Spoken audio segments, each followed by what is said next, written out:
Suicide is one of the biggest killers of young men under 45. It's scary, and it's frightening, and it's real. You know, it's weird because I've always loved football, but I've loved football more now than I've ever loved it before. And I don't know what it is, whether it's because I'm a parent now and I need football more in my life. I don't know, maybe it is that.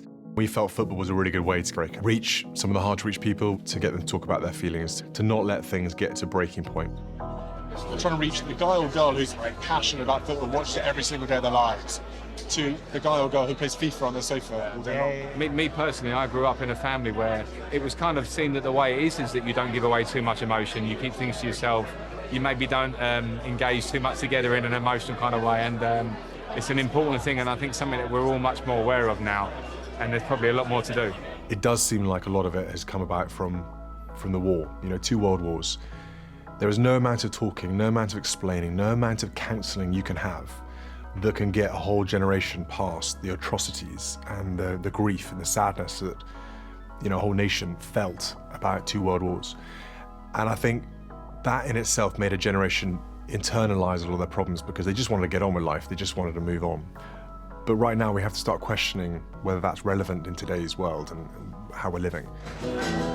It's Christmas in the town of Gorseinon in Swansea, and 28-year-old Matthew, or Jamo, as he's known to his friends, is out celebrating with the local football club. I've been normal for years and years and years and years. It's only the last 5-6 years where I've suffered from anxiety. It just came on. There's nothing there that's brought it on. It's not a nice place to be. If you've been that life from the soul and the party and, you know, everything's been normal in your life and you've had a lovely upbringing and everything's great, you start getting anxiety for something you don't understand, then it throws you off. It throws you off your path. You're like, this isn't meant to happen to me. I think if we can get some of this male masculinity re-diagnosed, that would be fantastic, rather than the big, you know, guy, you know, I'm all strong, I'm all, you know, I don't talk about stuff and I'm just hard. Well, that's great, you can still do that, but let's talk about stuff that's going on as well, like real stuff.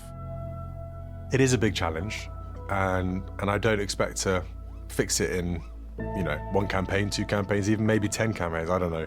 But ultimately, it's about extending that conversation and telling people it's okay to talk about it. All of today's games kicked off a minute late as part of a campaign to encourage fans and players to think about their mental well-being. Highs and lows. We can all sometimes feel anxious or stressed. This isn't just about the players, it's about anyone and everyone who's a football fan.